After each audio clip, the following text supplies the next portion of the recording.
La perseverancia es la marca por excelencia de la preservación divina. Hermanos, déjenme hacerles una pregunta. ¿La fe es un don de Dios? ¿Sí o no? ¿Y el arrepentimiento es un don de Dios? Sí, es un don de Dios. Ahora, ¿cómo yo sé que Dios le ha dado a alguien el don de la fe? Porque la persona cree. ¿Cómo yo sé que Dios le ha dado a alguien el don del arrepentimiento? Porque la persona se arrepiente. Bueno, ¿cómo yo sé que Dios está preservando a alguien? Porque esa persona está perseverando. La fe verdadera persevera hasta el fin, como vimos en el texto de Primera de Juan. Pero por otra parte, el autor también quiere ayudar a los verdaderos creyentes de esta iglesia a que puedan experimentar la seguridad de salvación. ¿Lo vieron en el versículo 11?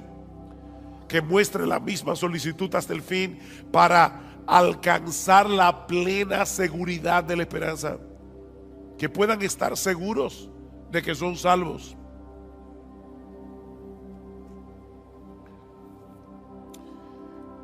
Mis hermanos, se puede ser un verdadero creyente y no tener certeza de que lo eres.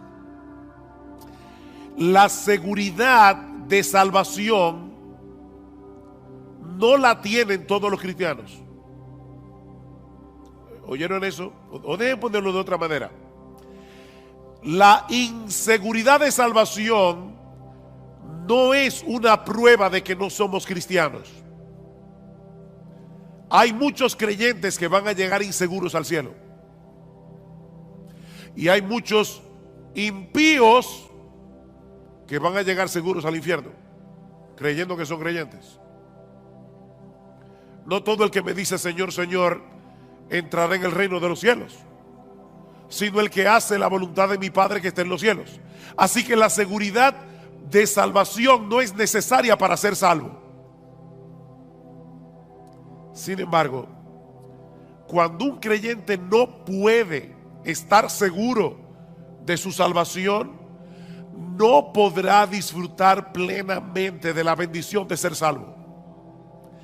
Ni tampoco podrá correr bien la carrera. Noten el versículo 12. Porque yo quiero que ustedes alcancen la plena seguridad de la esperanza, a fin de que no seáis perezosos.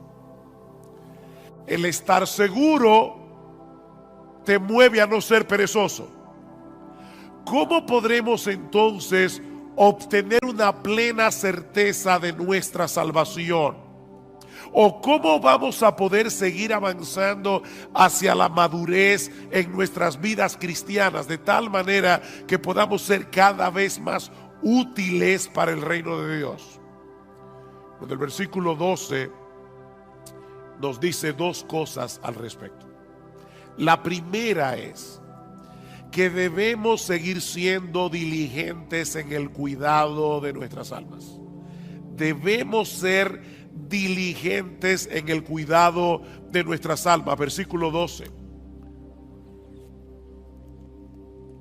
A fin de que no seáis perezosos, sino imitadores de los que mediante la fe y la paciencia heredan las promesas, para que no sean perezosos. Y la pereza de la que el autor está hablando aquí es una indisposición para el cumplimiento de nuestros deberes espirituales. Tú debes leer la Biblia, tú debes orar, tú debes venir a la iglesia, debes venir al culto de oración, debes leer buenos libros cristianos, debes tener una comunión edificante con otros hermanos en la fe.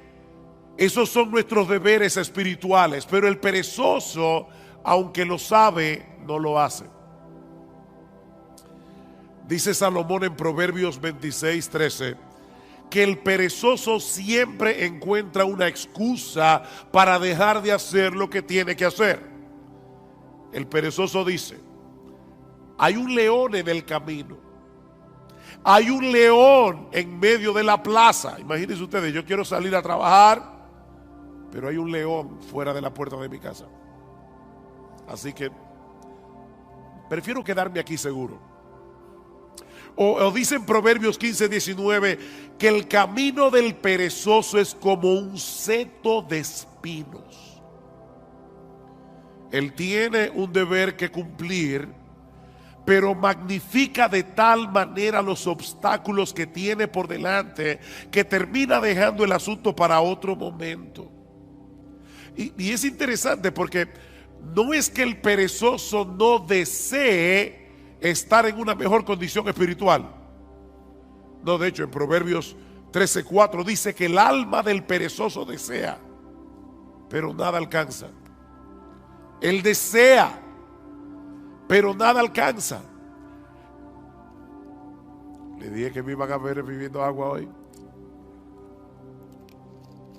No sufran, que yo estoy más interesado en decir este mensaje. Mañana descansaré la garganta. El perezoso no ha perdido la capacidad de desear una mejor condición espiritual de la que tiene. Él quiere, pero no lo puede alcanzar por causa de su pereza. Mis hermanos, si no somos diligentes en el uso de los medios que Dios ha provisto para que alcancemos una mejor condición, nuestros deseos nunca serán cumplidos.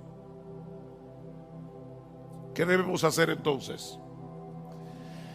Despojarnos de nuestra pereza espiritual y en dependencia del Espíritu Santo disponernos a hacer lo que debemos hacer en el momento en que debemos hacerlo, aunque no tengamos ningún deseo de hacerlo. Pastor, ¿y eso no es hipocresía? No, eso es diligencia. Eso es diligencia. Yo no tengo deseos de leer la Biblia hoy en la mañana. Pídele a Dios que te dé deseo, ábrela y léela. Yo como que no tengo deseos de ir a la iglesia hoy. Levántate, cámbiate y sin ningún deseo, ven a la iglesia. Ser diligente es hacer lo que tú tienes que hacer en el momento en que tienes que hacerlo, aunque no tengas ningún deseo de hacerlo. El crecimiento espiritual requiere un esfuerzo diligente de nuestra parte. Pero pastor, yo creía que la salvación era por gracia. Y lo que usted está diciendo de verdad parece oponerse a la doctrina de la gracia. Si es por gracia, yo no tengo que hacer nada para merecer la bendición de Dios. Tú tienes razón.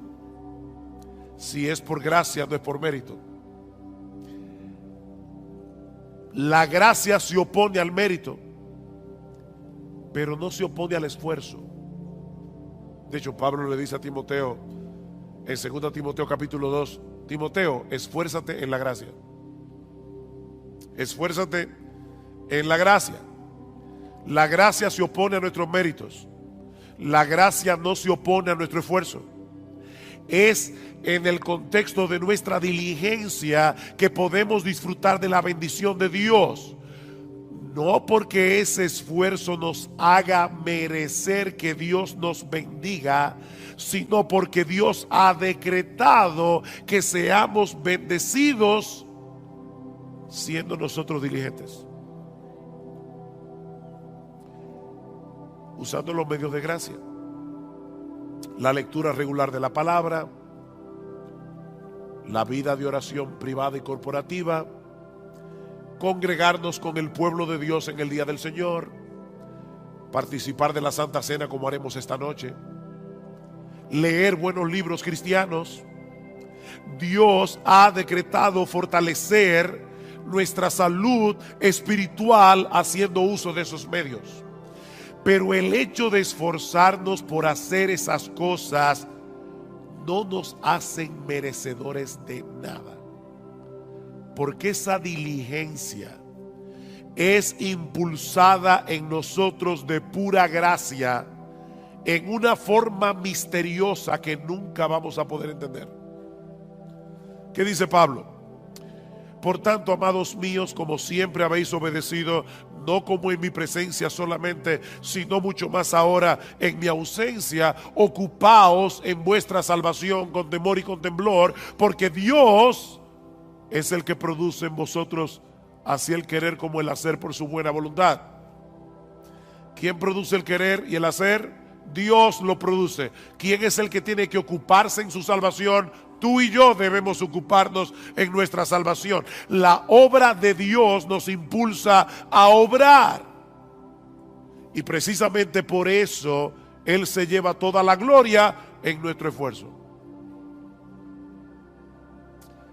Pero toda bendición que nosotros recibimos de la mano de Dios no es por nuestro esfuerzo, es por los méritos de nuestro Señor Jesucristo. Bendito el Padre, el Dios y Padre de nuestro Señor Jesucristo, que nos bendijo con toda bendición espiritual en los lugares celestiales en Cristo, según nos escogió en Él desde antes de la fundación del mundo. Todo lo que nosotros disfrutamos de la mano de Dios es únicamente por Cristo. O déjeme decirlo de otra manera. Aún los medios de gracia que Dios nos ha provisto y el impulso para hacer uso de esos medios son un regalo de gracia. Pero somos tú y yo los que debemos disponernos a hacer lo que tenemos que hacer, no para ganarnos su favor, sino porque ya fuimos favorecidos. Así que no es un asunto de méritos, es un asunto de confianza en Dios. Una confianza que nos mueve a hacer lo que Él dice que debemos hacer para mantener una buena salud espiritual. Déjame hacerte una pregunta. ¿Qué debe hacer un hombre o una mujer para alcanzar una buena calidad de vida? En la Biblia dice que yo no puedo añadir a mi estatura un codo por más que me afane. O sea, yo me voy a morir el día que me voy a morir. Por eso alguien decía, come saludable, ve al gimnasio y muérete a pesar de todo. Eso no es lo que tú vas a ver en los gimnasios, pero es una realidad. Ahora, ¿qué debe hacer una persona para tener una buena calidad de vida? Bueno, debe mantener una dieta balanceada, un programa regular de ejercicios físicos, descansar apropiadamente y ese tipo de cosas. Dios ha diseñado nuestros cuerpos para que responda a la dieta, al ejercicio, al descanso. Si yo soy responsable en el cuidado de mi cuerpo, aún así puede ser que me enferme y que me muera antes de cumplir 40 años, pero lo cierto es que esas son las cosas que yo debo hacer en mi responsabilidad para tener una buena calidad de vida. ¿No es así? Si Dios determina otra cosa, amén, pero yo debo ser responsable en darle a mi cuerpo el cuidado que necesita. Ahora, cuando yo hago todo eso, como balanceado, hago ejercicio, descanso, ¿lo hago para merecer la salud? No es un asunto de méritos. Es un asunto de responsabilidad y de confianza en que Dios me dice que lo haga. Si yo estoy enfermo y me tomo la medicina que el médico prescribió, no es para merecer ser sanado, sino porque confío en el médico. ¿No es así? Mi deseo de ser sanado y mi confianza en la capacidad del médico es lo que me hace hacer lo que él me dice. Bueno, hermanos, lo mismo ocurre con nuestra vida espiritual. Pablo dice a Timoteo, ejercítate para la piedad. O como lo traduce la Biblia de las Américas, disciplínate a ti mismo para la piedad. Eso es algo que nadie puede hacer por ti. O sea, no esperes que tú te vas a levantar por la mañana. Wow, qué deseo yo tengo de salir a correr 5 millas. No. A veces los que corren y hacen ejercicio físico no tienen deseo de levantarse, pero ellos lo hacen por responsabilidad. Pero tampoco esperes que todas las mañanas tú te vas a levantar con un impulso para leer tu Biblia. No, a veces tú vas a querer seguir durmiendo, pero debes levantarte como quiera, abrir tu Biblia y leerla. Ejercítate para la piedad. Disciplínate a ti mismo para la piedad. Ahora, nunca olvides que son medios de gracia. Eso quiere decir que aun cuando haces uso de esos medios que Dios ha prescrito para preservar la salud de nuestras almas, debemos hacerlo descansando en Él, no en nuestras propias fuerzas o en nuestra propia capacidad. Señor, voy a leer tu palabra, dame entendimiento. Abre mis ojos para ver las maravillas de tu ley. Alimenta mi alma. Déjame ver a Cristo en las páginas de las Escrituras y aumenta mi admiración por Él. Porque contemplando su gloria es que somos transformados de gloria en gloria. Señor, voy al culto de oración o de adoración. Por favor, ayúdame a adorarte sin distracciones. Por favor, ayúdame, Señor, que yo pueda percibir y experimentar tu presencia junto a mis hermanos en la iglesia. Ayúdame, Señor, para atesorar la palabra predicada de tal manera que obre poderosamente en mi corazón. Ayúdame, Señor. Así que lo primero que el autor de Hebreos nos está diciendo aquí es que si tú quieres perseverar hasta el fin, si tú quieres seguir avanzando hacia la madurez cristiana, debes ser diligente en el cuidado de tu alma, amparado en el poder del Espíritu de Dios, pero tú debes ser diligente en el cuidado de tu alma. Pero hay algo más que debemos hacer, y es aprender a esperar con fe y con paciencia que Dios haga en nuestras vidas lo que Él ha prometido hacer. Vean el versículo 12 otra vez. A fin de que no seáis perezosos, sino imitadores de los que mediante la fe y la paciencia heredan las promesas. El texto no nos dice explícitamente quiénes son esos creyentes a los que debemos imitar, pero obviamente se refiere a todos los hombres y mujeres de fe del Antiguo Testamento que encontramos en el capítulo 11 de la carta a los Hebreos, y de los cuales Abraham es un prototipo. Vean el versículo 13. Pues cuando Dios hizo la promesa a Abraham, no pudiendo jurar por uno mayor, juró por sí mismo. ¿Por quién jura Dios? Por Él mismo, diciendo: ciertamente te bendeciré y ciertamente te multiplicaré. Y así, habiendo esperado con paciencia, obtuvo la promesa. Habiendo esperado ¿cuántos años? 25 años, con paciencia, pero Dios le dio el hijo. La historia de esos hombres, mis hermanos, quedaron registradas en las Escrituras con un propósito didáctico. Dice Romanos 15: porque todo lo que fue escrito en tiempos pasados para nuestra enseñanza se escribió a fin de que por medio de la paciencia y del consuelo de las Escrituras tengamos esperanza. No es un consuelo para ti leer la historia de Abraham y ver que cuando este hombre tenía casi 100 años y Sara 90 y era estéril, esta mujer salió embarazada. ¿Y sabes qué fue lo que le embarazó? La promesa de Dios. Dios lo prometió.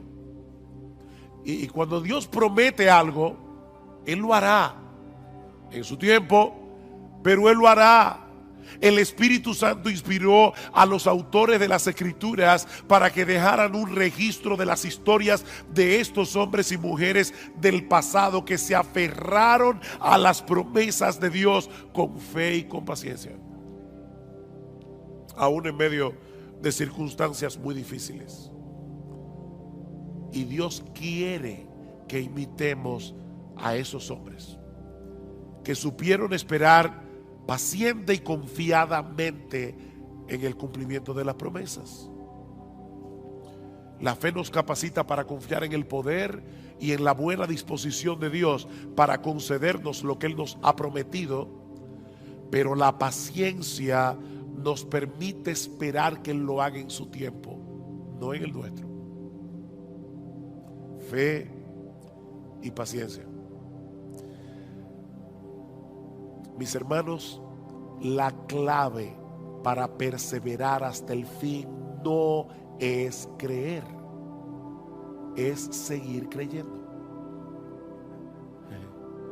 No es creer, es seguir creyendo. Es seguir esperando hasta que Dios en su sabiduría haga lo que Él ha decidido hacer, en el tiempo en que Él ha decidido hacerlo y en la forma como Él quiere hacerlo. Esta palabra que aparece en nuestro texto y que se traduce como paciencia nos habla de quietud y confianza prolongada en medio de la aflicción. Eso es paciencia. La fe nos lleva a descansar confiados en las promesas de Dios. La paciencia nos permite continuar esperando lo prometido, aunque en medio de las circunstancias en que nos encontremos nos dé la impresión de que Dios se olvidó del asunto. Mira, mi hermano, Dios está más interesado en tu carácter que en tu comodidad.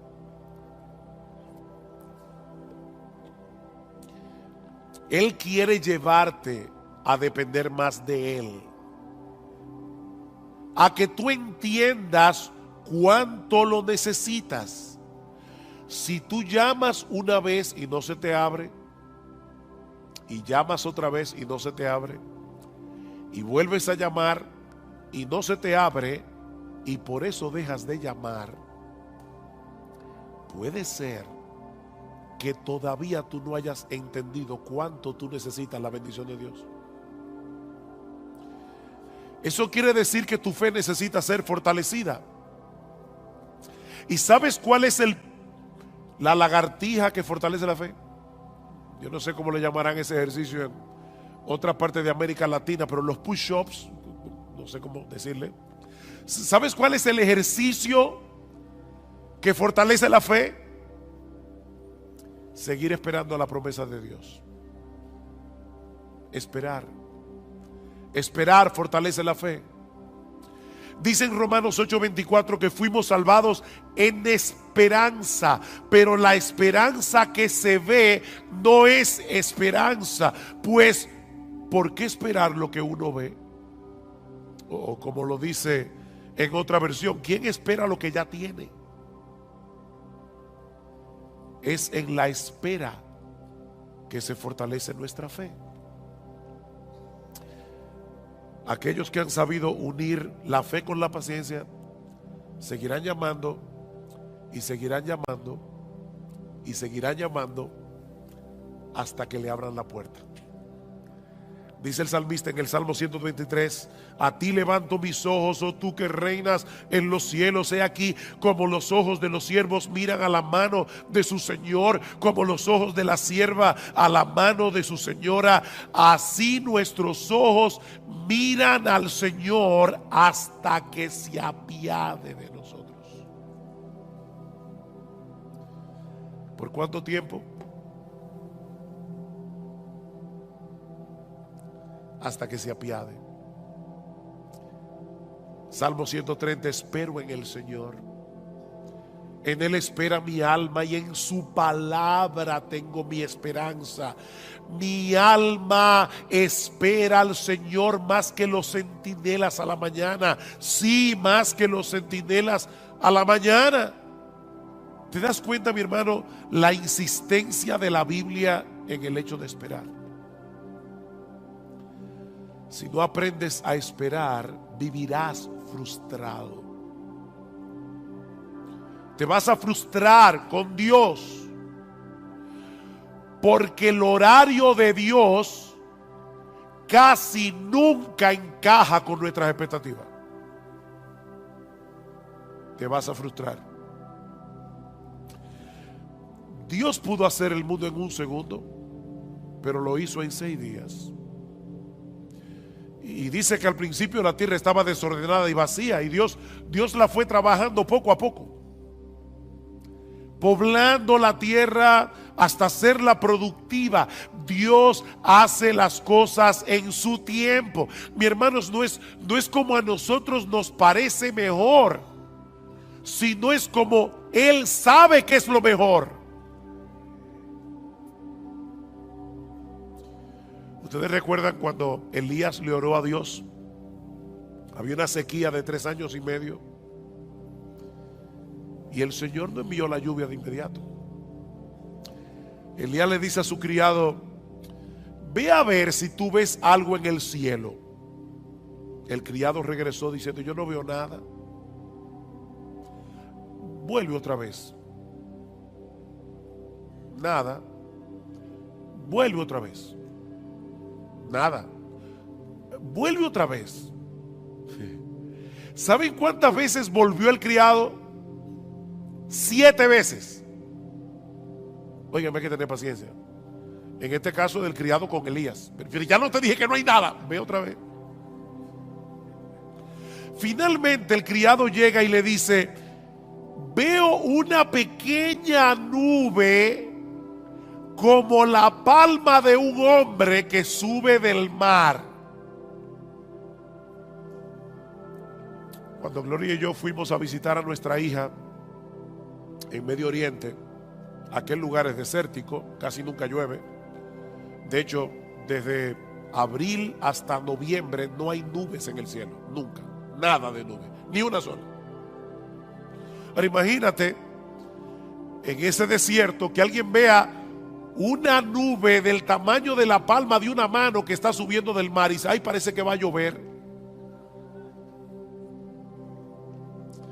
Elías, que entendía perfectamente el modo de obrar de Dios, le dice al criado: sube y dile a Acab: prepara tu carro y desciende para que la fuerte lluvia no te detenga. Y sucedió que al poco tiempo el cielo se oscureció con nubes y viento y hubo una gran lluvia.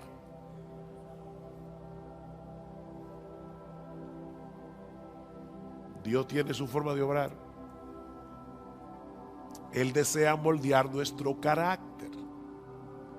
Y eso solo es posible en el contexto de la fe y de la paciencia.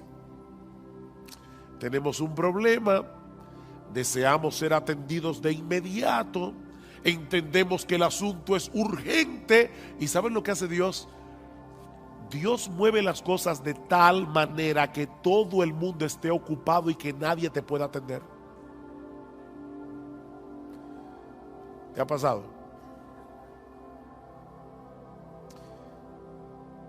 ¿Sabes qué es lo que Dios está haciendo?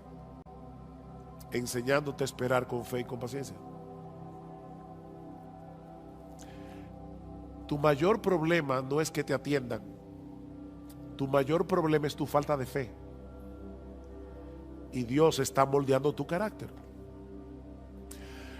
Mis hermanos, ¿qué aflicción puede ser mayor que la muerte de un ser querido?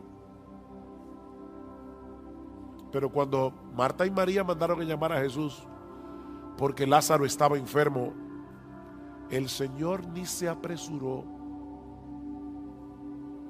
Él esperó pacientemente a que el problema se pusiera peor para mostrar más abundantemente su poder. Lázaro finalmente murió y Cristo lo levantó de los muertos.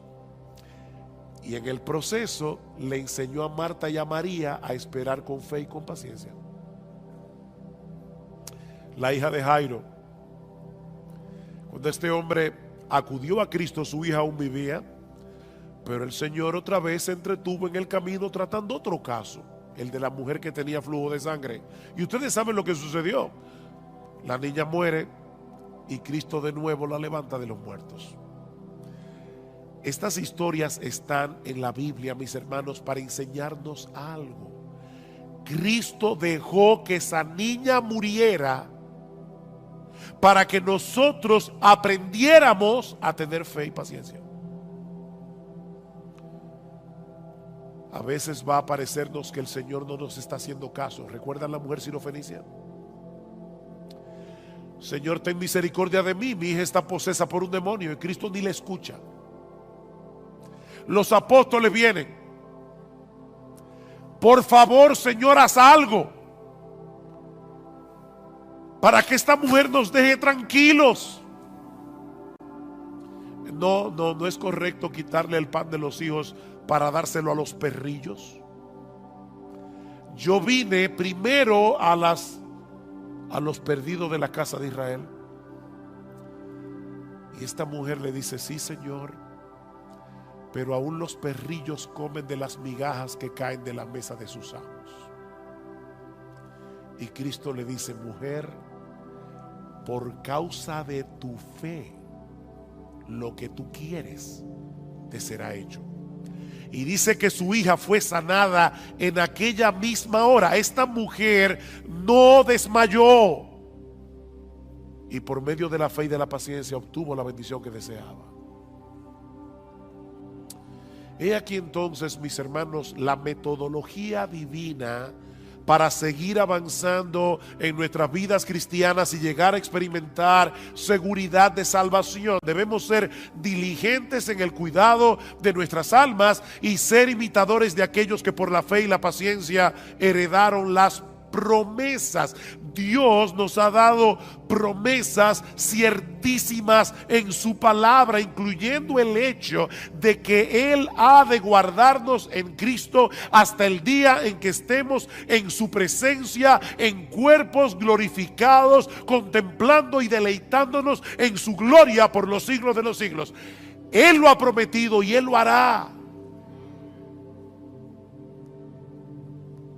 Mis ovejas oyen mi voz y yo las conozco y me siguen, y yo les doy vida eterna y no perecerán jamás, ni nadie las arrebatará de mi mano. Mi Padre que me las dio es mayor que todos y nadie las puede arrebatar de la mano de mi Padre.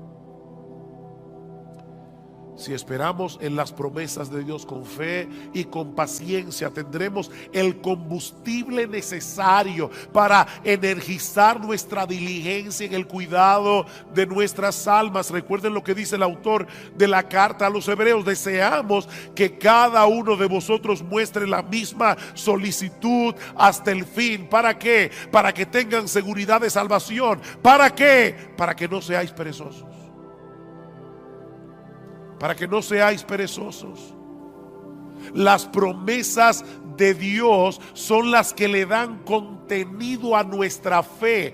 Creer en Dios es confiar en su fidelidad para cumplir lo que Él ha prometido sobre la base de la obra consumada de Cristo a nuestro favor. Eso es lo que el autor de la carta dice más adelante. Versículo 16. Porque los hombres juran por uno mayor que ellos mismos. ¿No es así? Hay gente que jura por Dios. ¿Y por quién jura Dios? Los hombres juran por uno mayor que ellos mismos, y para ellos un juramento dado como confirmación es el fin de toda discusión. Por lo cual Dios, deseando mostrar más plenamente a los herederos de la promesa la inmutabilidad de su propósito, interpuso un juramento. Dios juró por sí mismo. a fin de que por dos cosas inmutables, en las cuales es imposible que Dios mienta, los que hemos buscado refugio, seamos grandemente animados para asirnos de la esperanza puesta delante de nosotros.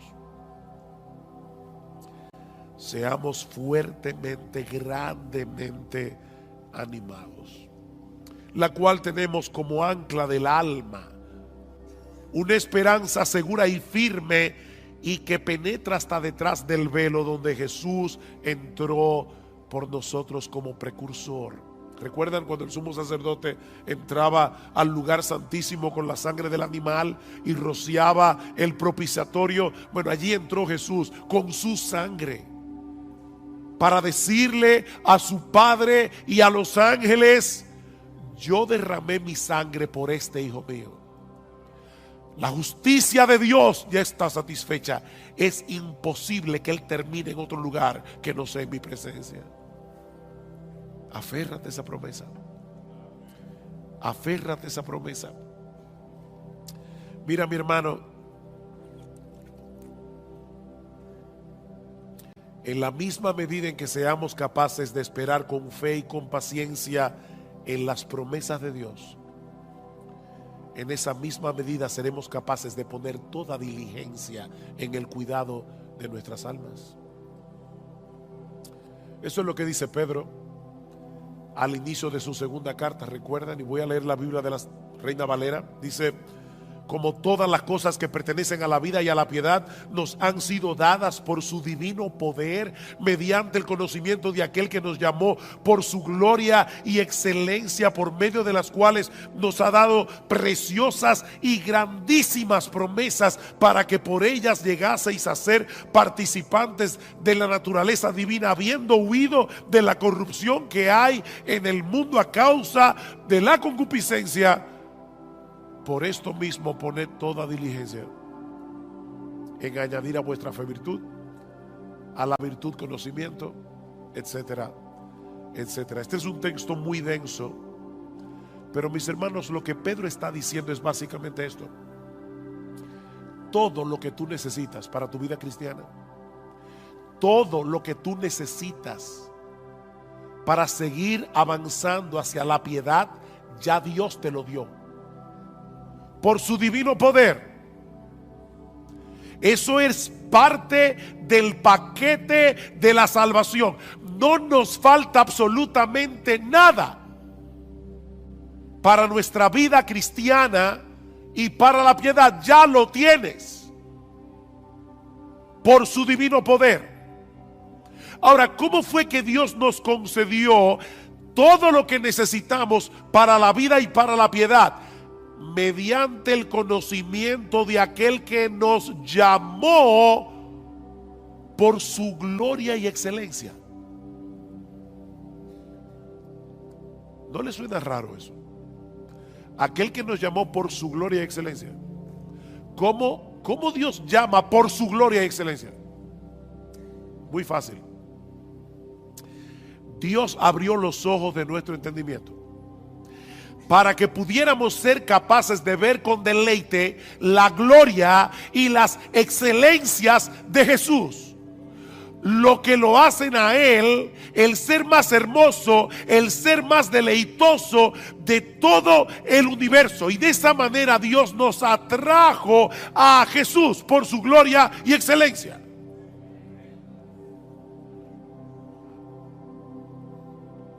Y ahora Pedro está diciendo: el hecho de saber que el poder omnipotente de ese Dios que nos llamó por su gloria y excelencia está obrando en nosotros hasta que estemos en su presencia en cuerpo y almas glorificados, es una poderosa motivación para poner toda diligencia en añadir a vuestra fe virtud, a la virtud conocimiento. Alguien lo ilustra de esta manera: imagínate que tú eres un prisionero de guerra en un campo de concentración y has perdido toda esperanza de salir vivo de allí. Y en tu desesperanza, ya tú comenzaste a vivir descuidadamente. Tú lo que quieres es sobrevivir hasta la muerte. Y ya tú no te preguntas si algo está bien o algo está mal. Como decimos en buen dominicano, tú estás dado al pecado. Pero de repente te enteras de que se está planificando un intercambio de prisioneros. Y ves que se acerca a la fila donde estás tú el guardia que tiene la responsabilidad de señalar a los que van a ser libertados y enviados de vuelta a su familia. Si el guardia te señala a ti, eso no sería un mero conocimiento. Recuerden que Pedro dice, mediante el conocimiento de aquel que nos llamó por su gloria y excelencia. Pero ese conocimiento transforma, ese conocimiento anima. Si el guardia se te acerca a ti, tú no vas a pensar, oh, qué interesante, me llamó a mí. No, mi hermano, en ese momento el poder de la esperanza va a energizar todo tu cuerpo y tu alma, porque sabes que has sido llamado para ser de nuevo un hombre libre. Bueno, eso es precisamente lo que Pedro nos está diciendo aquí. El hecho de saber que el Dios de gloria se nos ha acercado y nos ha dicho, tú que estás allí, ven, yo te mostraré mi gloria y te daré una vida eterna glorificada para disfrutarla. Esa es una esperanza que energiza nuestra diligencia para seguir avanzando en el camino de la piedad. De ahí lo que sigue diciendo Pedro. Como ustedes tienen esas preciosas y grandísimas promesas, vosotros también, poniendo toda diligencia por esto mismo, añadid a vuestra fe virtud, a la virtud conocimiento, al conocimiento dominio propio, al dominio propio paciencia, a la paciencia piedad, a la piedad afecto fraternal y al afecto fraternal amor. ¿Se dan cuenta? Este texto concluye como comienza Hebreos 6. Pedro lo pone al revés. Esperar con fe y con paciencia en las promesas de Dios es lo que nos hace diligentes para añadir a la fe virtud, a la virtud conocimiento y así sucesivamente. Mis hermanos, no hay forma de avanzar sin esperanza. Y la esperanza se alimenta de las promesas de Dios. Solo si aprendemos a esperar en ellas con fe y con paciencia. Promesas, esperanza, fe y paciencia. Y ahora yo te pregunto, ¿qué tanto tú estás alimentando tu esperanza con las promesas de la palabra de Dios? ¿Qué tan a menudo tú traes esas promesas a tu mente, sobre todo cuando estás en medio del dolor y de la aflicción? ¿Cuándo fue la última vez que en una forma consciente tú meditaste en una promesa de las Escrituras hasta que la paz y la quietud trajeran descanso a tu alma? ¿Qué tan dispuesto tú estás a seguir esperando en Dios, sabiendo que Él selló cada una de sus promesas con la sangre que Cristo derramó por ti en la cruz del Calvario? Recuerda que es por fe que andamos, no por vista. Mis hermanos, que el Señor nos ayude a mostrar la misma solicitud hasta el fin. Hasta el fin, no te canses, para alcanzar la plena seguridad de la esperanza, a fin de que no seáis perezosos y no imitadores de los que mediante la fe y la paciencia heredan las promesas.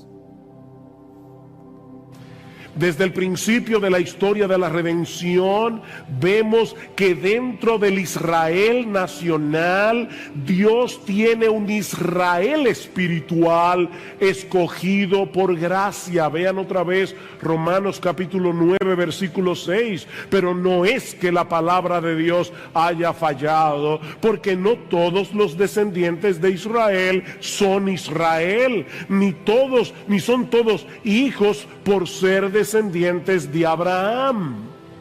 Dios tiene un pueblo escogido por gracia, y no solo de Israel, sino del mundo entero, también de los gentiles. De manera que la salvación no depende de la raza, depende de la gracia. Ahora, ¿quiere esto decir que los incrédulos se perderán porque no fueron escogidos? Dios tiene un pueblo escogido por gracia. Entonces aquellos que no se salvan es porque no fueron escogidos. Esa es la pregunta que Pablo está respondiendo desde el final del capítulo 9 hasta el capítulo 10. Y su respuesta básicamente es esta: si bien es cierto que Dios es el responsable de la salvación final de los creyentes, el hombre que se pierde es responsable de su condenación. Esa es la respuesta de Pablo. De manera que la razón por la que los israelitas rechazan a Cristo no es porque no fueron escogidos, sino porque en su orgullo ellos prefieren tratar de ganarse la salvación por medio de su esfuerzo, por medio de su obediencia a la ley, antes que venir como mendigos pidiéndole a Dios misericordia. Romanos capítulo 10. Versículo 3, pues desconociendo la justicia de Dios y procurando establecer la suya propia, no se sometieron a la justicia de Dios. Ese es el problema, dice Pablo. No, yo no quiero la justicia como un regalo, yo me la quiero ganar con mi obediencia. Ese es el contexto del pasaje que vamos a estudiar en la mañana de hoy. Y podemos resumir la enseñanza de esta sección de Romanos 14 al 21, capítulo 10, 14 al 21, en dos encabezados. En primer lugar, en los versículos 14 y 15, Pablo nos muestra que la predicación del Evangelio es el medio usado por Dios para salvar a los pecadores. Muy sencillo, ¿verdad? Nada complicado. La predicación del Evangelio es el medio usado por Dios para salvar a los pecadores. Y luego vamos a ver que Pablo dice, los israelitas escucharon la predicación y la rechazaron. Pero lo primero que él quiere demostrar es, ellos tenían lo que se necesitaba. Predicación. Noten versículo 13, yo estaba ahí sentado y cuando Cifrido dijo vamos a leer la escritura, yo sabía que el texto que tocaba leer hoy era Romanos capítulo 14, 10, 14 al 21, porque yo mismo fui que pedí que lo leyeran, pero en mi mente pensé, ay, si leyera desde el versículo 13. Y eso fue lo que él hizo. Versículo 13, para ponerlo en contexto, porque todo aquel que invoque el nombre del Señor será salvo. Versículo 14, ¿cómo pues invocarán a aquel en quien no han creído? ¿Y cómo creerán en aquel de quien no han oído? ¿Y cómo irán sin haber quien les predique? ¿Y cómo predicarán si no fueren enviados? Tal como está escrito, cuán hermosos son los pies de los que anuncian el evangelio del bien. ¿Ven el punto, mis hermanos? Todo lo que se requiere para recibir el regalo de la salvación es invocar a Cristo como Señor, confiando en la eficacia y suficiencia de su obra en la cruz. ¿Saben que hay personas que invocan a Cristo y no son salvos? Cada vez que tienen un problema, Y sobre todo si es un problema serio, ¡ay, Señor! Ellos invocan, Jesús, ayúdame. Pero no es de esa invocación que Pablo está hablando aquí. Para esas personas Jesús es como un paramédico. Ustedes que ¿verdad? Tienen un accidente de tránsito, esperan que llegue el 911, viene el paramédico, te atiende, te da los primeros auxilios, pero tú no tienes nada que ver con ese paramédico nunca más. Tú no lo vuelves a ver, probablemente. No es de esa invocación que Pablo está hablando aquí. Es aquel que decide levantar su bandera blanca de rendición y se somete voluntariamente a Jesús como Señor, confiando en su obra de redención. Vean otra vez el versículo 9, que si confiesas con tu boca a Jesús por paramédico, no por Señor. Y no olviden que esa palabra significa Dios, amo, dueño, soberano, gobernante, todo aquel que confiesa con su boca a Jesús por Señor y crees en tu corazón que Dios le resucitó de entre los muertos, que Dios aceptó su obra en la cruz del Calvario, que Dios aceptó el pago por nuestros pecados. Si tú crees eso, serás salvo. Serás salvo. Pero ahora Pablo quiere mostrarnos el papel tan crucial que juega la predicación del Evangelio en este proceso, para que un pecador pueda creer en Cristo, invocar su nombre y ser salvo.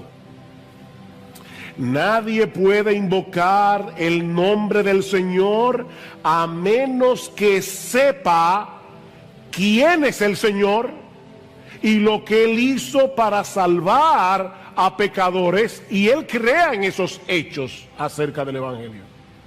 Creer, conocer, creer en los hechos del Evangelio. De ahí la primera pregunta de Pablo en el versículo 14. ¿Cómo pues invocarán a aquel en quien no han creído?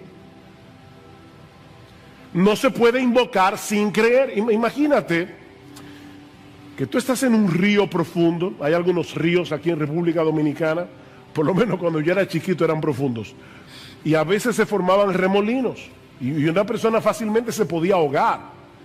De hecho, a veces se topaban con arena movediza. Era peligroso.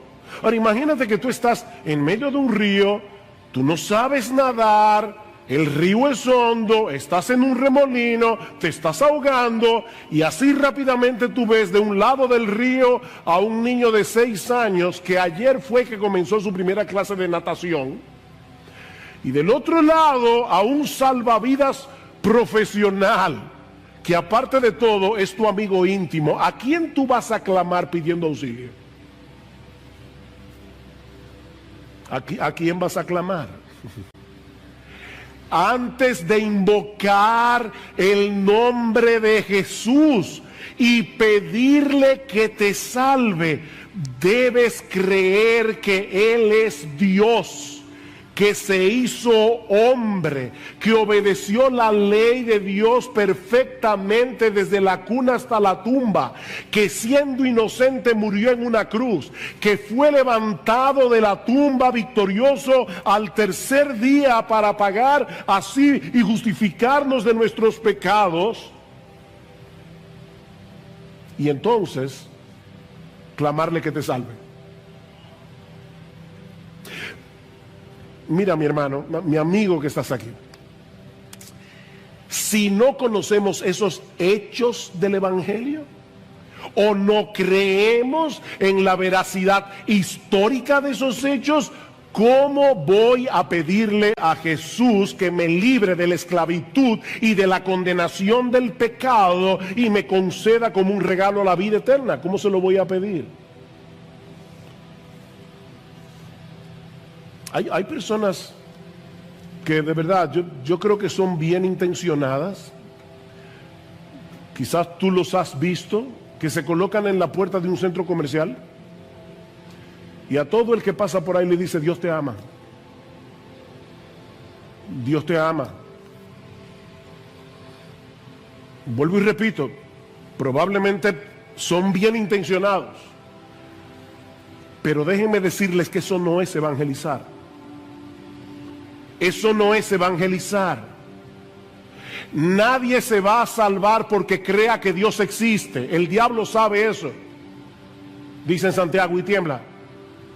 Nadie se va a salvar porque crea que Dios es amor.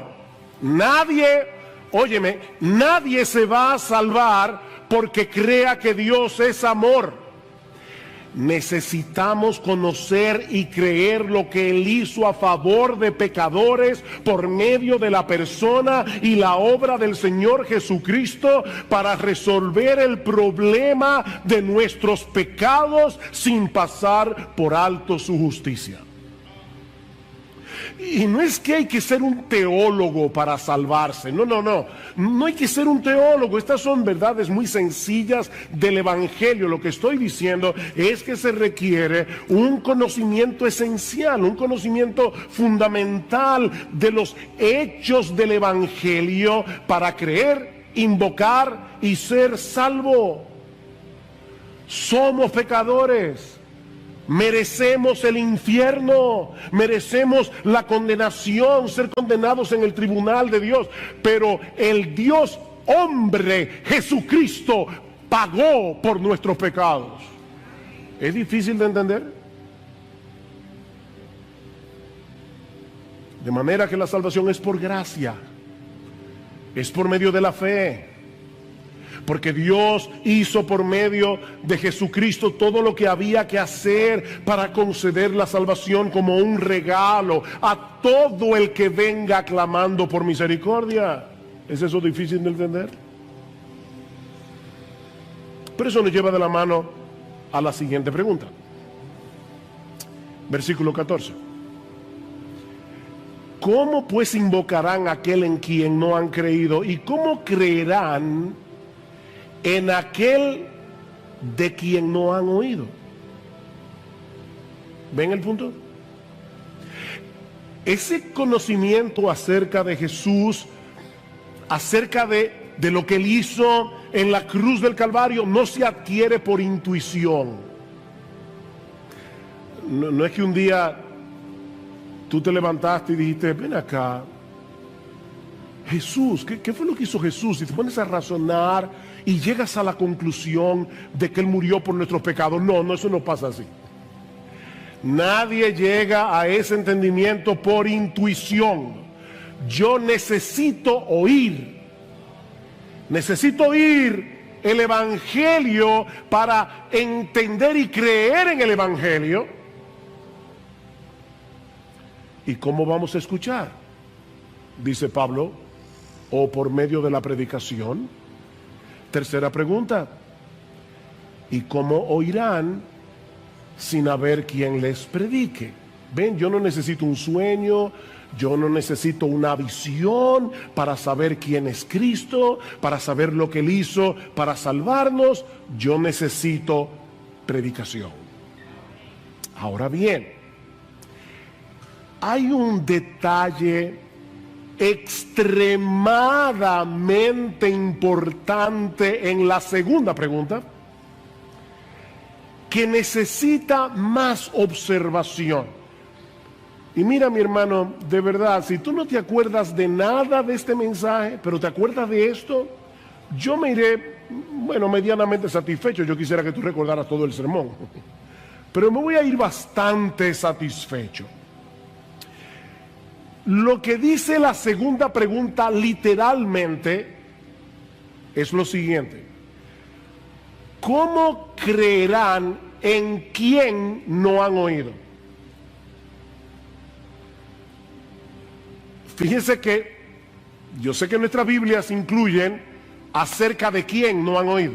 ¿Cómo creerán en aquel acerca de quién o de quién no han oído? Pero lo que el texto griego dice literalmente es esto: ¿cómo creerán en quién no han oído?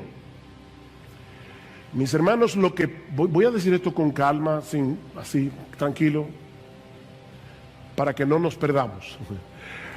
Lo que Pablo parece estar diciendo aquí no es únicamente que tenemos la necesidad de escuchar acerca de Cristo durante la predicación para salvarnos, sino que necesitamos escuchar a Cristo. No es de Cristo, es a Cristo. Podemos traducirlo también de esta manera. ¿Cómo creerán en aquel a quien no han oído? Mis hermanos, predicar fielmente las Escrituras no es otra cosa que hacer oír la voz de Jesucristo desde el púlpito, porque este libro es su palabra, inspirada por su Espíritu. Primera de Pedro capítulo 1 versículos 10 al 12, el Espíritu de Cristo. Por eso es que Pablo le llama a este libro en Colosenses capítulo 3 versículo 16 la palabra de Cristo. La palabra de Cristo more en abundancia en vosotros. Si yo escribo una carta, te envío una carta y alguien te la lee en voz alta y te explica algunas cosas de la carta que tú no entiendes, en cierto modo tú me estás escuchando a mí, no al que te está leyendo la carta. Tú me estás escuchando a mí. Pero eso no es todo. Eso no es todo. Ya eso de por sí es extraordinario, pero eso no es todo. El Nuevo Testamento también nos enseña que cuando el Evangelio es predicado, Cristo, que está presente en su iglesia, moviéndose en medio de los 7 candeleros de oro, como dice en Apocalipsis, Cristo mismo viene y comienza a aplicar su palabra en el corazón de sus ovejas, a hablarle a sus ovejas personalmente. Mis hermanos, Cristo está aquí. Cuando su iglesia se congrega, Él está aquí haciéndonos oír su voz a través de la predicación. El discurso del buen pastor, Juan capítulo 10. En verdad os digo. Y cuando Cristo usa esa fórmula, está diciendo, mira, esto que te voy a decir no es una migaja de verdad, es una montaña de verdad.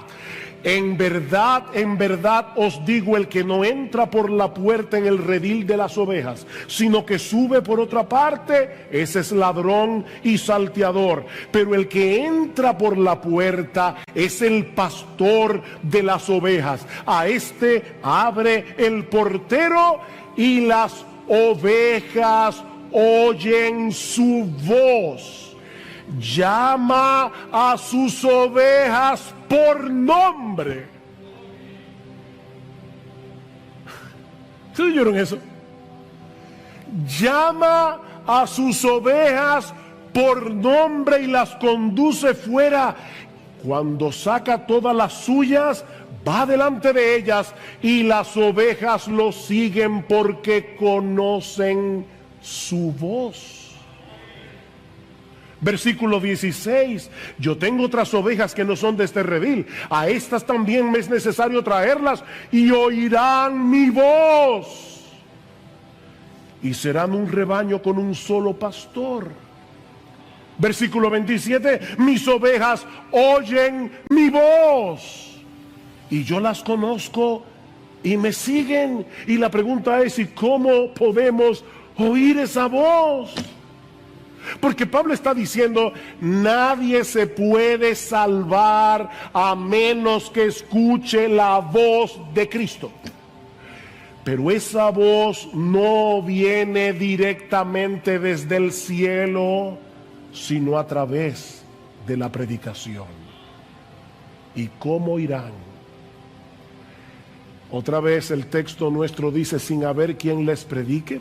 Literalmente el texto griego dice, ¿cómo irán sin predicación? ¿Cómo irán sin predicación?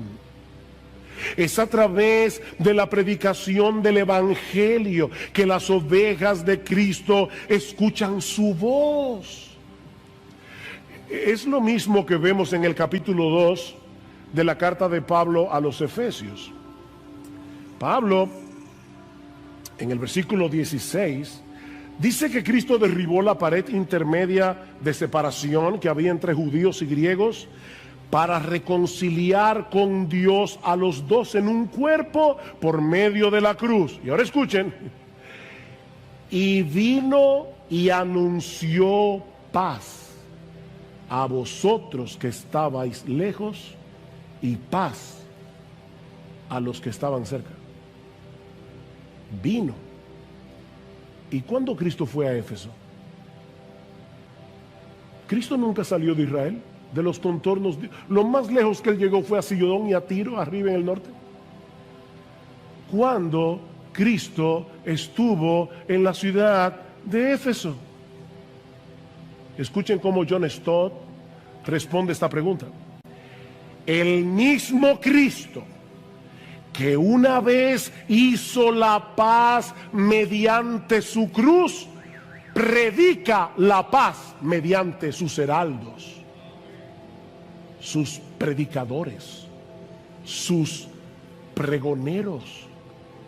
Y otro teólogo llamado Gustav Wingren, él dice lo siguiente, perdonen el nombre tan raro, pero me encanta la cita. Es la predicación la que provee los pies sobre los que Cristo camina para acercarse a nosotros y alcanzarnos. La predicación tiene un único objetivo y es que Cristo pueda venir a aquellos que se han reunido a escuchar. Wow. Miren, mis hermanos, yo tengo la convicción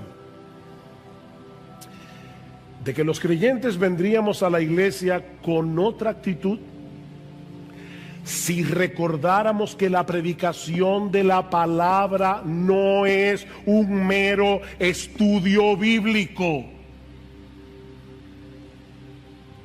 Es el medio a través del cual Jesucristo se hace presente y hace oír su voz a través de la voz de un predicador.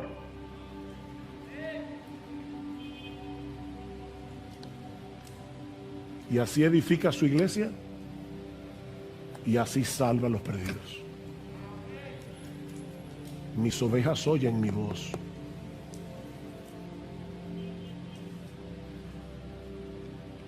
Pablo dice en 2 Corintios 5:19 que Dios nos encargó a nosotros la palabra de la reconciliación.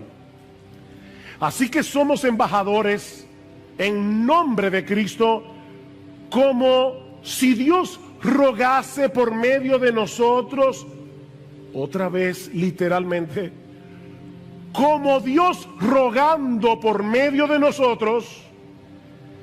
Os rogamos en nombre de Cristo, reconciliados con Dios. Mis hermanos, los predicadores no somos simples mensajeros. Los predicadores no somos simples maestros. Somos mensajeros, somos maestros, pero somos más que eso. Somos embajadores. Un embajador es aquel que ha sido oficialmente llamado y comisionado para hablar en nombre de su gobierno y con la autoridad de su gobernante. Por eso es que nosotros nos paramos aquí a predicar, porque no venimos a negociar esto. No venimos a preguntar, ¿tú qué piensas? Vamos a hacer una mesa redonda.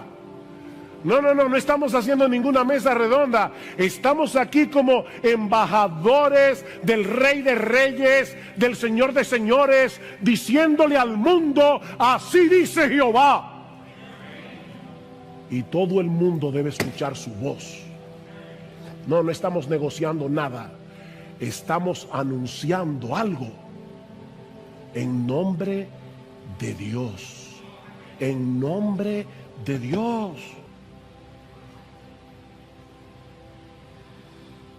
De ahí la cuarta pregunta de Pablo en el versículo 15. ¿Y cómo predicarán si no son enviados? ¿Enviados por quién? Bueno, por el contexto debemos entender que Pablo se está refiriendo a Dios como aquel que envía, comisiona a sus mensajeros. Rogad al Señor de la mies para que Él envíe obreros a su mies. Dios los envía para anunciar en su nombre que hay perdón en Cristo para todo aquel que cree. Los predicadores, dice Pablo en 2 Corintios capítulo 2, versículo 17, hablamos de parte de Dios y delante de Dios. De parte de Dios y delante de Dios. La iglesia es la embajada del reino de los cielos. Y los predicadores somos los embajadores que traemos palabras de paz a los enemigos de Dios.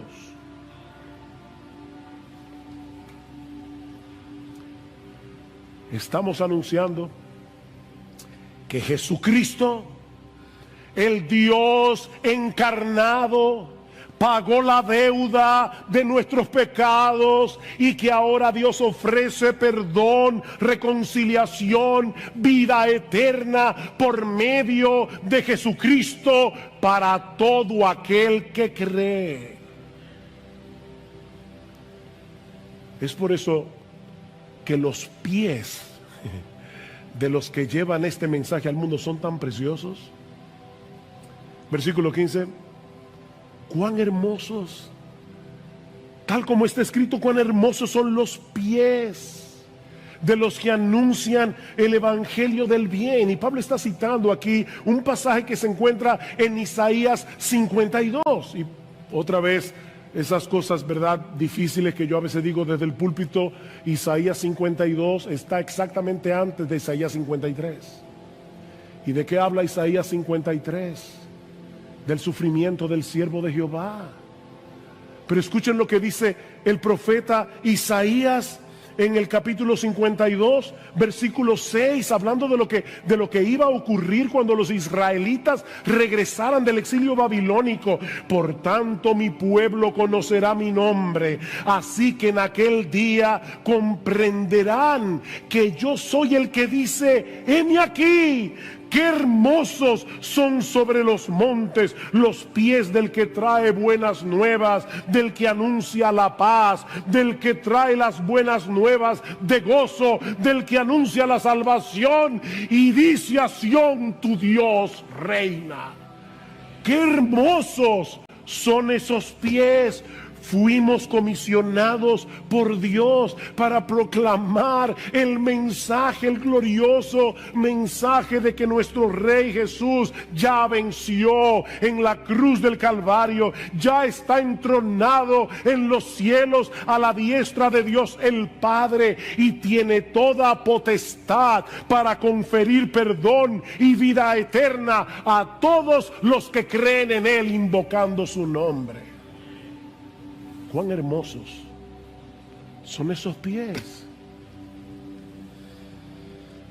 Mis hermanos, qué privilegio para los que predican y qué privilegio para los que escuchan. No el que escucha a un predicador, no importa quién sea, es el que escucha la voz de Jesucristo a través del predicador. ¡Qué privilegio!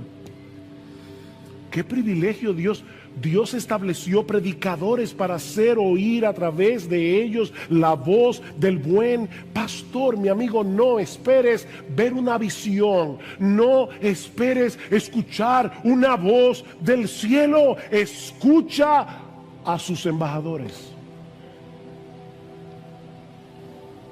La palabra predicación que Pablo usa aquí significa pregonar como un heraldo.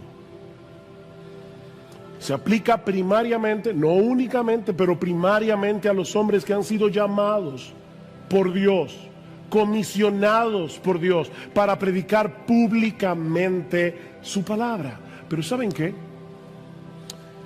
Lo que se predica desde el púlpito debe resonar durante la semana. En la medida en que los creyentes comparten con otros el mensaje del Evangelio.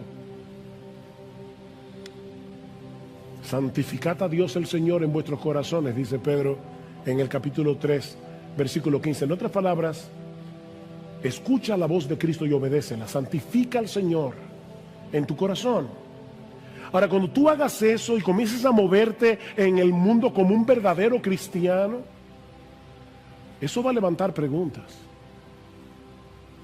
Y Pedro dice, y estad siempre preparados para presentar defensa con mansedumbre y reverencia ante todo el que demande razón de la esperanza que hay en vosotros. Todo el mundo volviéndose loco por el coronavirus. El esposo tratando de largarse de la casa, la esposa tratando de matarlo,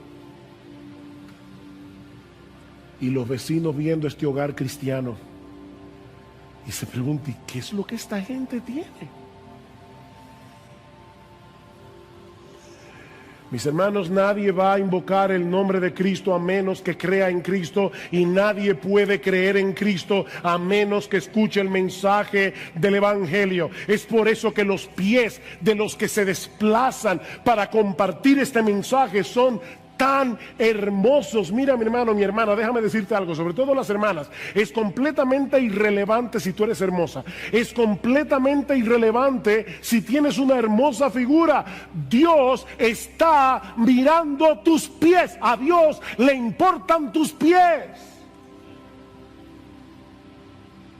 Tus pies. ¿A dónde van tus pies? En tu anhelo de que otros conozcan a nuestro bendito, glorioso, exaltado Señor y Salvador Jesucristo. ¡Cuán hermosos son esos pies!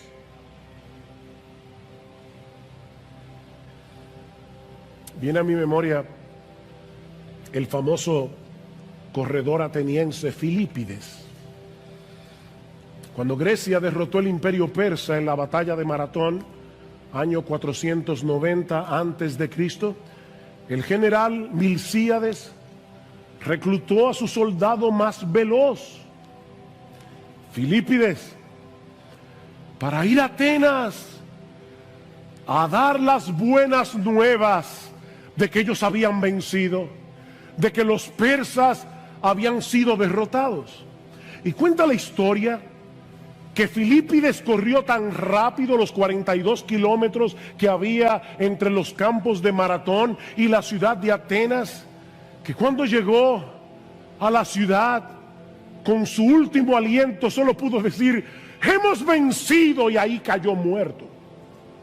Y es en honor de Filípides que nosotros corremos, digo yo no, los que corren el famoso maratón, que son 42 kilómetros, 26 millas, la misma distancia que corrió Filípides en aquel día.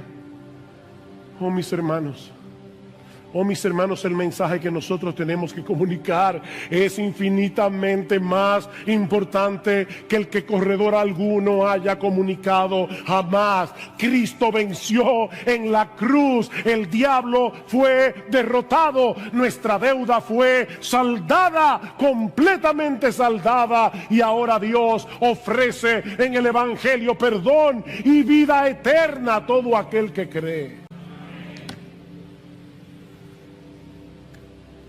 Oh, cuán hermosos son esos pies.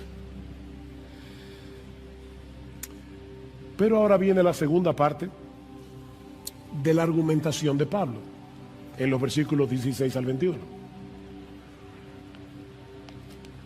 Recuerden el contexto. Y lo que Pablo va a decir ahora es que lamentablemente, muchos de los que escuchan el mensaje del Evangelio deciden permanecer en la obstinación y rebeldía de sus corazones. Versículo 16. Sin embargo, Pablo ha dicho algo tan glorioso, pero de repente dice, sin embargo, y yo me imagino de verdad que cuando Pablo escribió esto, su corazón estaba roto en 1000 pedazos. No todos hicieron caso al Evangelio. Miren qué glorioso es la predicación. Cristo mismo llamando a los hombres, pero no todos hicieron caso, no todos obedecieron. Porque Isaías dice, Señor, ¿quién ha creído a nuestro anuncio? Y ese texto se encuentra precisamente en Isaías 53. ¿Ven? Isaías 52, cuán hermosos son los pies de los que anuncian el Evangelio. Isaías 53, Señor, ¿y quién ha creído a nuestro anuncio? ¿Quién ha creído a nuestro anuncio? Es interesante notar que ese texto de Isaías 53 se cita al final del ministerio de Jesús en el Evangelio de Juan, capítulo 12, antes de la semana de la pasión. Dice, los judíos no creyeron en Jesús, como dice Isaías, ¿quién ha creído a nuestro anuncio? Y ese mismo texto aparece en Hechos 28 para hablar del ministerio de Pablo, y dice una vez más que los judíos no oyeron, no creyeron, como dice Isaías, Señor, ¿quién ha creído a nuestro anuncio? ¿Ven? Mis hermanos, la predicación puede ser ungida por el Espíritu de Dios y no producir absolutamente nada en el corazón de muchos. Pasó con Jesús, pasó con Pablo y ha pasado con muchos predicadores a lo largo de la historia. Nosotros no podemos evaluar a un predicador por el tamaño de su iglesia. Hay predicadores muy fieles que tienen iglesias muy pequeñas, están en lugares muy duros. Y hay predicadores de la prosperidad enviados por el mismo infierno con estadios llenos de personas. Porque dice que se amontonarán gente teniendo comezón de oír. Eso es lo que la gente quiere oír, no este mensaje del Evangelio. No todos obedecieron al Evangelio. Lo que Pablo está diciendo es, Cristo debe ser escuchado para ser creído, y Él es escuchado por medio de la predicación del Evangelio. Versículo 17, así que la fe viene del oír, y el oír por la palabra de Cristo. La fe viene del oír. ¿El oír qué? Porque ese texto no dice, la fe viene por el oír la palabra de Cristo. ¿Vieron? La fe viene por el oír, y el oír es que viene por la palabra de Cristo. ¿El oír qué? El oír la voz del mismo Cristo. Es el versículo 14 otra vez. La fe viene por el oír a Cristo, y ese oír a Cristo viene por medio de la predicación de la palabra de Cristo.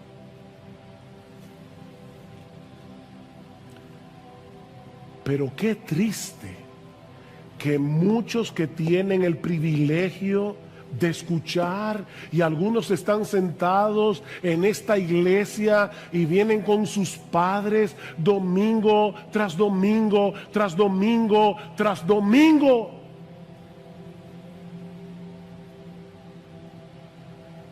Yo recuerdo, me vino ahora a la memoria cuando yo comencé a visitar la iglesia. Alguien predicó un sermón evangelístico usando el personaje de Sansón, y él decía, Sansón no sabía que Dios se había alejado de él. Y el predicador, un predicador muy sencillo, él decía, tú estás ahí sentado en tu silla y tú no sabes que estás sin Dios, y él llamaba a las personas, ven, ven. Y yo recuerdo como si fuera ayer, yo sentado en esa silla con lágrimas en mis ojos, diciendo: no voy a ir.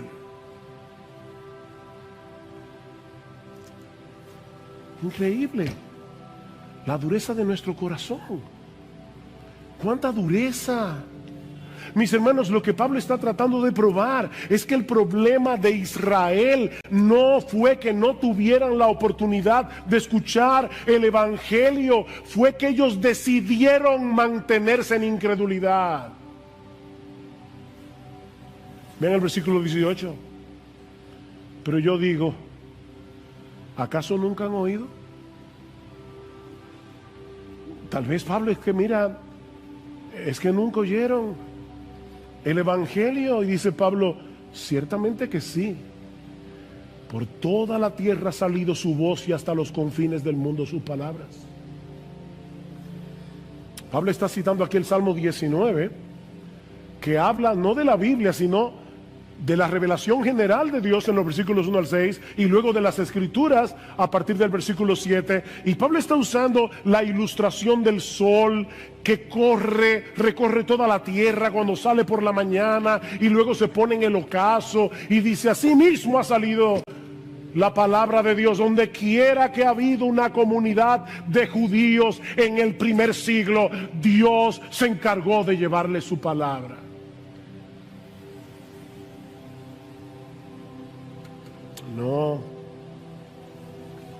No fue que no escucharon, fue que no quisieron creer. Mi amigo, ese es tu problema. Tu problema es que tú sabes muy bien lo que el evangelio dice. Tú sabes que tú eres pecador. Tú sabes que vas camino al infierno. Tú sabes que Jesucristo es el Salvador, pero no te quieres someter a Él como Señor. Yo he tenido que hablar muchas veces, sobre todo con jóvenes que me dicen: pero mire, pastor, créame, yo he hecho eso muchas veces. Le he dicho: Señor, sálvame, y no pasa nada. ¿Y saben lo que yo me imagino en mi mente que está pasando? Probablemente, porque no soy Dios, no veo el corazón de nadie, pero ¿saben lo que yo creo que está pasando? Que esas personas no se quieren ir al infierno, pero tampoco quieren dejar el mundo. Y están con una soga aferrados al mundo, tratando de ver qué tanto se pueden extender para agarrar a Cristo e ir al cielo, pero sin soltar su pecado, sin soltar el mundo. Así no se puede. Es invocar a Jesús como Señor. Como Señor.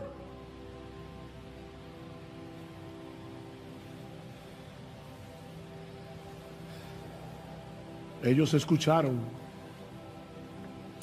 ¿Será que no entendieron? No, dice Pablo, ese tampoco fue el problema. Versículo 19, y añado: ¿acaso Israel no sabía? ¿Fue que no entendieron? En primer lugar, Moisés dice: yo os provocaré a celos con un pueblo que no es pueblo, con un pueblo sin entendimiento. Os provocaré a ira. El texto que Pablo está citando aquí es Deuteronomio 32, 21. Y si ustedes hacen el esfuerzo cuando lleguen a sus casas de leer el capítulo 32 del libro de Deuteronomio, van a ver que Dios está acusando a los israelitas de haberlo provocado a celos con su idolatría.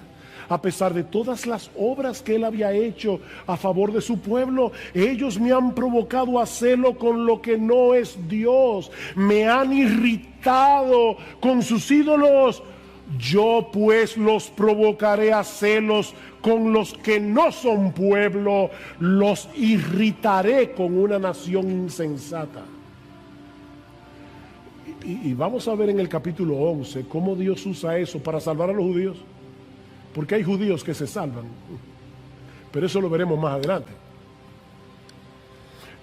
El argumento de Pablo aquí, y noten que esta cita es muy parecida a la que él había usado antes en el libro de Oseas: llamaré a un pueblo que no es pueblo y lo haré pueblo mío. La misma cosa.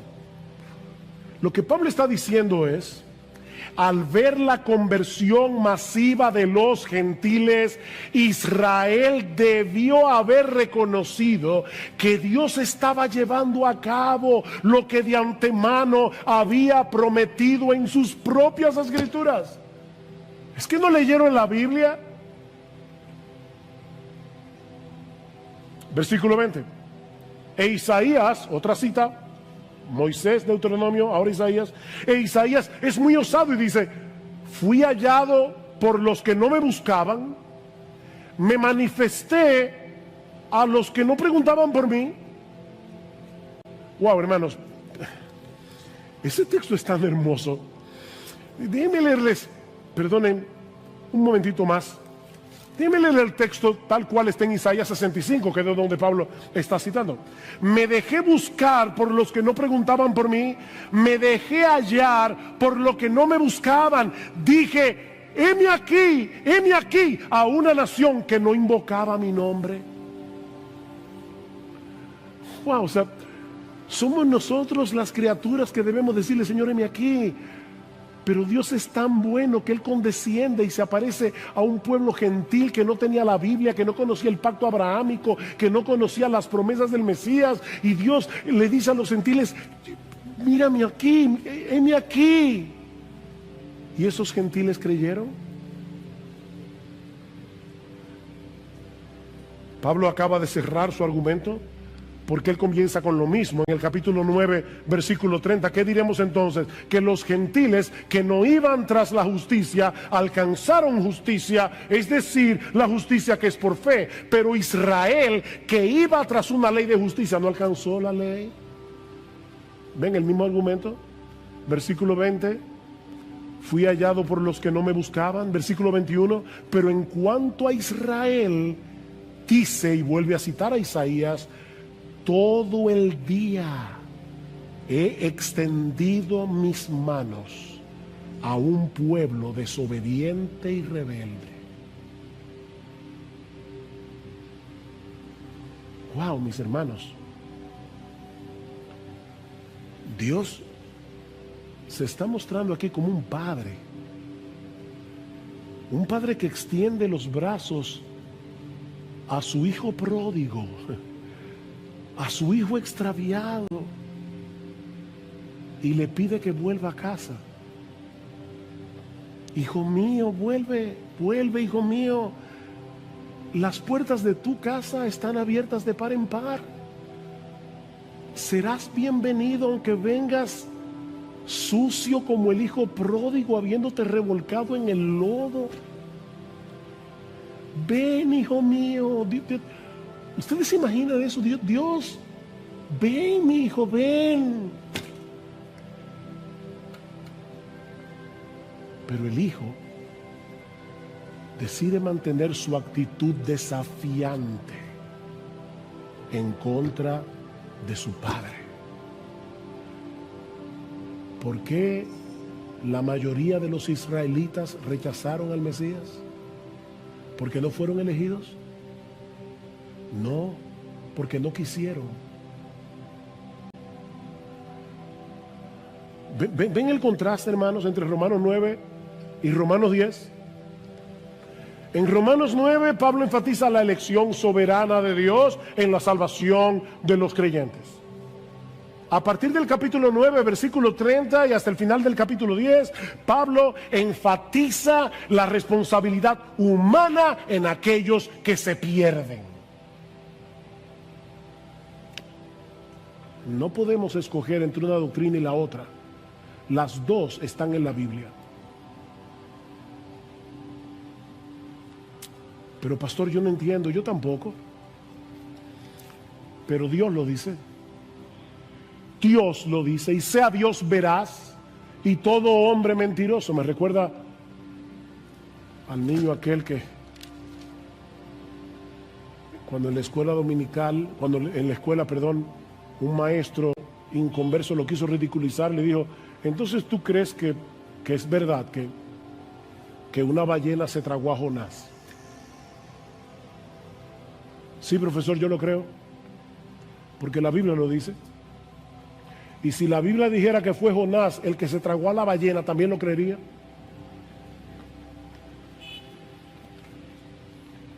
Esto es palabra de Dios. Palabra de Dios. Y las dos cosas están aquí: la soberanía de Dios y la responsabilidad humana. Óyeme, mi amigo, la oferta del Evangelio está disponible para el que la quiera. Dios tiene los brazos extendidos. La oferta del Evangelio está disponible para el que la quiera. Nadie que venga será rechazado, pero muchos se perderán por mantener una actitud desafiante y rebelde contra la gracia de Dios. Por eso es que no debemos perder de vista que eso incluye a un montón de religiosos, que prefieren seguir tratando de llegar al cielo por la escalera de su obediencia, por su propio esfuerzo, antes que aceptar como un regalo la gracia de Dios en Cristo. Esa es una forma muy sutil de rebeldía contra Dios.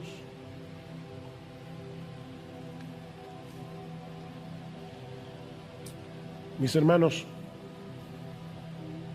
¿qué aprendemos de este pasaje? Hay varias lecciones, varias aplicaciones que podemos extraer.